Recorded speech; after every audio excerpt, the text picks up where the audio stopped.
India तेजी से American camp में और बड़ा फेवरेट होता जा रहा है। अब वॉशिंगटन डीसी में आप इंडिया से 50 साल पीछे हैं। हमारे डिप्लोमेटिक मिशन ना सिर्फ अमेरिका में बल्कि मेजॉरिटी कंट्रीज में हमारे फेल हैं। वो जाते हैं वहां पे सिर्फ अपने बच्चों को सेटल करने के लिए।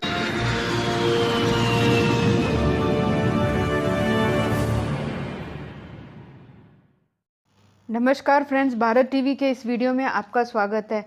इस वीडियो में हम देख रहे हैं एक पाकिस्तानी न्यूज़ एंकर एक ट्रंप सपोर्टर अमेरिकी पाकिस्तानी से बात कर रहे हैं। वह बता रहा है कि अमेरिका में गूगल जैसी 500 कंपनियों में इंडियन सीईओ हैं और अमेरिका की पॉलिटिक्स में भी इंडियंस का अच्छा खासा रुतबा है।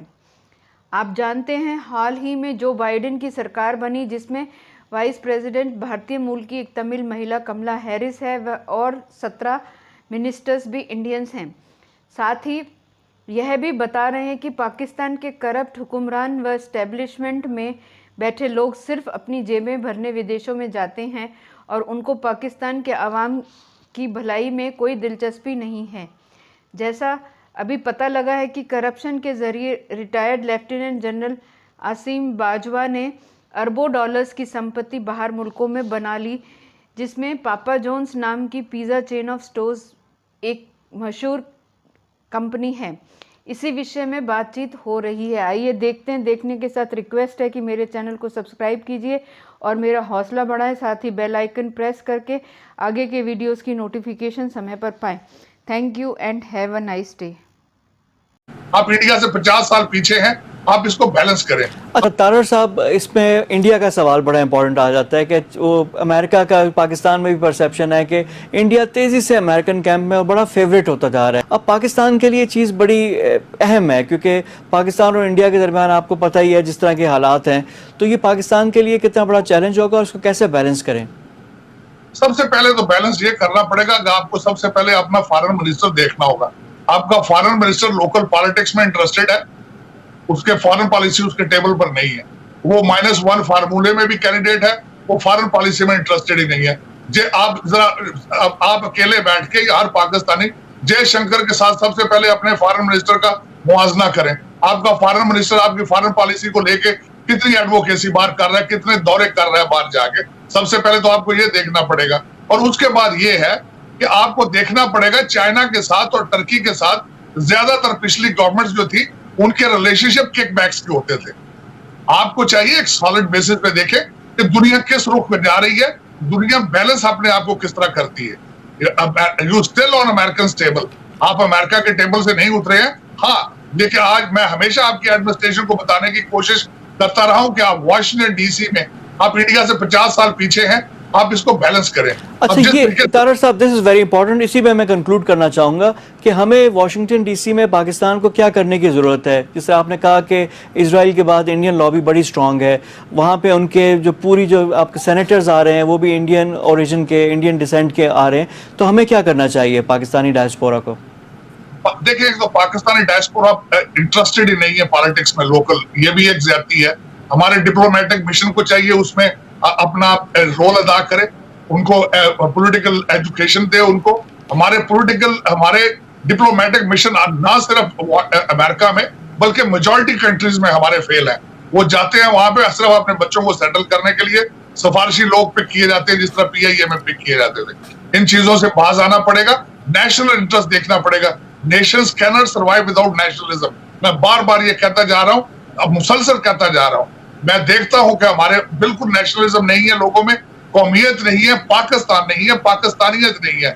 हमें सोचना पड़ेगा कि फ्यूचर में हमने सर्वाइव किस तरह करना है। जिस तरीके से मैंने आपको बताया, इस वक्त आपकी एलीट के ज़हन में सिर्फ दुबई, लंदन और न्यूयॉर्क की प्रॉपर्टियां ये निकालनी पड़ेगी। पाकिस्तान का सोचना पड़ेगा और हर पाकिस्तानी को सोचना पड़ेगा, वरना आगे मुश्किलात ही मुश्किलात। तो ये कितना सूदमंद और फायदेमंद होगा गोइंग फॉरवर्ड। फिर कश्मीर के मामले पे, क्योंकि 5 अगस्त आने वाली है, तो इन तीनों इश्यूज पे मैं जरा आपसे बात करना चाहूंगा वन बाय वन। देखिए, एक तो इमरान खान साहब को पूरी ना सिर्फ अमेरिका, पूरी दुनिया चांस देना चाहती थी। वो देखना चाहते थे कि खान साहब एक वेस्टर्न सिविलाइजेशन वैल्यूज को समझने वाला इंसान पाकिस्तान के साथ क्या करता है। और वो उसी लिहाज से जब खान साहब आए, जनरल असेंबली में उन्होंने स्पीच दी।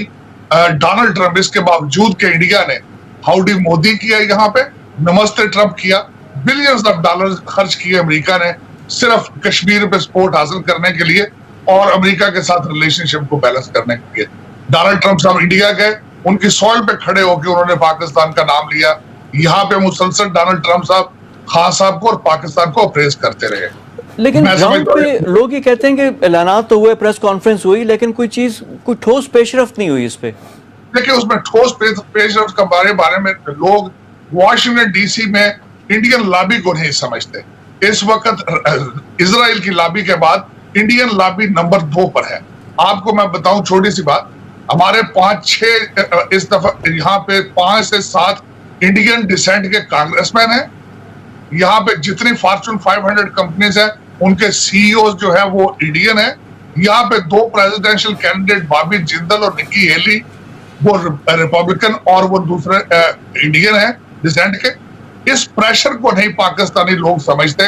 इसके बावजूद, और दूसरा मैंने अर्ज किया आपको कि बिलियंस ऑफ डॉलर्स इंडिया ने खर्च किए हैं कश्मीर पे इन्फ्लुएंस बाय करने के लिए। इसके बावजूद अगर डोनाल्ड ट्रंप साहब 1 दर्जन से ज्यादा दफा अपनी आर्बिट्रेशन की ऑफर कर चुके हैं, मैं समझता हूँ it's huge thing for America. और तीसरा आपको मैं बताऊं कि जिस तरीके से अगले दिन स्टेट डिपार्टमेंट के commission on international religious freedom ने जिन्होंने इंडिया को डाला है लिस्ट में द कंसर्न्ड कंट्रीज की, ये बहुत बड़ी अचीवमेंट है। और उसके बाद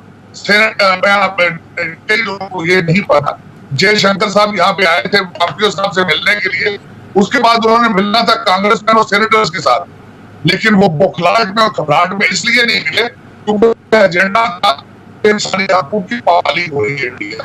अच्छा तारड़ साहब, एक और चीज़ जो बड़े पाकिस्तान में मौजूद बहस है, टॉप डिस्कशन भी है, वो थी रोजवेल्ट होटल जो पाकिस्तान इंटरनेशनल एयरलाइन PIA का होटल है, न्यूयॉर्क में मौजूद है। उसकी प्राइवेटाइजेशन की बात हुई, फिर अपोजिशन आई। अब खबर ये भी आई है कि डोनाल्ड ट्रंप ने भी उसमें, अमेरिकन सदर ने उसमें इंटरेस्ट का इजहार किया है। तो ये क्या है, इसमें है क्या चक्कर क्या चल रहा है? होटल जो है वो एक पाकिस्तान का अलमिया है। उनको पिछले अदवार में भी वहां पे डाका डालने की कोशिश की गई। आपको पता है जिस तरीके से मनशा ग्रुप उसमें इंटरेस्टेड था, किस तरीके से जरदारी साहब भी, पीपल्स पार्टी भी इंटरेस्टेड थी। आप भी इस दौर में अब ये देखें कि वो प्रॉफिटेबल है, ये नहीं है। यहाँ पे एक अमेरिका में देखी जाती है चीज, एक होटल की ऑक्यूपेंसी रेट, उसका ऑक्यूपेंसी रेट, उसकी लोकेशन इतनी इंपॉर्टेंट है कि आप सोच भी नहीं सकते। लेकिन ये एक अलमिया है कि वो अब बिक रहा है। और डोनाल्ड ट्रंप साहब तो डेवलपर हैं। Half of the Manhattan is owned by him and his son in law Kushner साहब।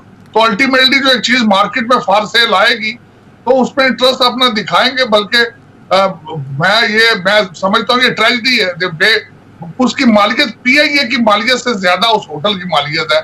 और मैं अफसोस के साथ ये कह रहा हूँ, मैं पिछले दिनों आप देखता रहा हूँ, 1 साल से उस पर डाके की तैयारी हो रही है। अफसोस के साथ मैंने कई अपने जानने वाले पाकिस्तानियों को जो मुहब्बे वतन लोग हैं, मैंने उनसे कंप्लेन भी की है ये क्यों हो रहा है इस तरह, लेकिन वो बेबस हैं जिस तरीके से उस पर किया जा रहा है। अब देखें उस पर डोनाल्ड ट्रंप साहब या उनके दामाद को आप तो नहीं ब्लेम कर सकते। एक चीज जो मार्केट में बेचनी है उन्होंने, वो अब किस अब पाकिस्तान में तो डिफरेंट बात है ना कि हम तो नहीं करना चाह रहे, रोकना चाह रहे हैं। अगर वहां से प्रेशर आता है, इंटरेस्ट होता है, और सुपर पावर जिस तरह आपने बात की, उसका सदर अगर इंटरेस्ट शो करता है तो डायनेमिक्स चेंज हो जाते हैं।